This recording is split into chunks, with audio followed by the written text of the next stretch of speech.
President Biden discussed skyrocketing prices and inflation in an address to the nation today. That's right. Republicans have made rising costs the target of attacks against the president.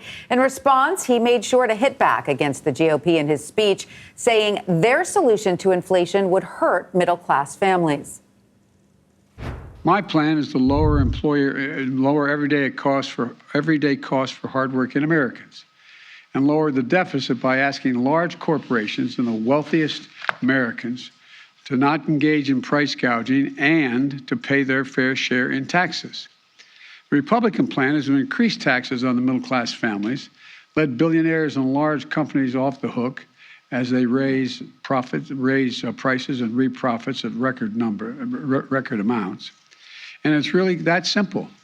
As we mentioned, inflation levels are at a 40-year high. The president says this is due to global forces. Americans are also feeling the pain at the gas pump. Prices there are at an all-time high, averaging around $4.37 a gallon nationwide. That is $1.40 more than a year ago. Well, the price of a carton of eggs is up over $1 in a single month from March to April. And a gallon of whole milk costs 63 cents more in April of 2022 than it did in April of last year. Joining us now to discuss this is Jeanna Smialek. She's a Federal Reserve and economy reporter for the New York Times. Jeanna, welcome. Great to have you with us. So, listening to the president's proposals on fighting inflation, which he framed as a global problem, what do they do and what do they not do? Right. So I think that one thing that they do is at least address the topic that is on everybody's mind, which is inflation, and sort of try to work through what the administration can realistically do.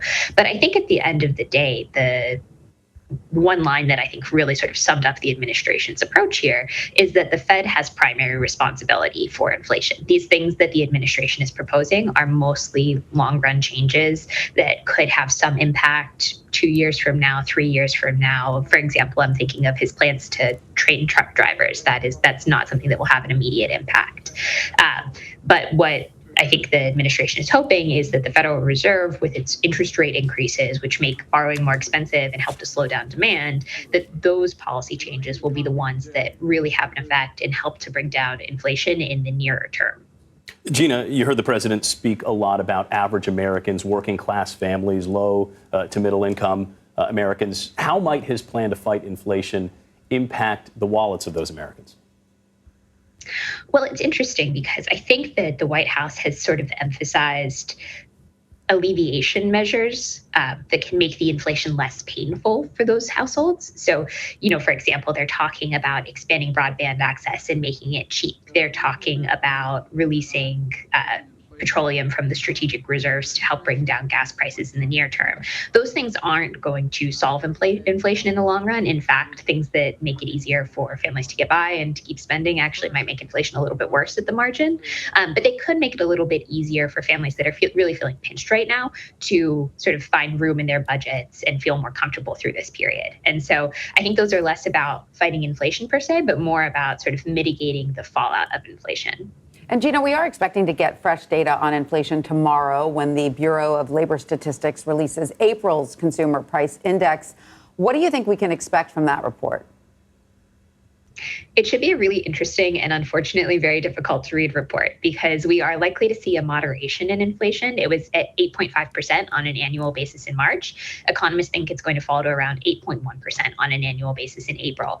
That, however, is going to come partially because of a statistical quirk and partially because we're seeing moderation in fuel prices, which, as we all know and have witnessed over the last couple of months, are very volatile.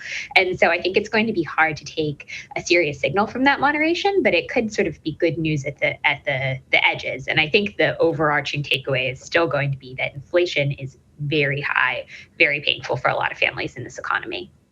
Jeanna Smialek breaking it down for us. Thank you, Jeanna. Thanks for having me.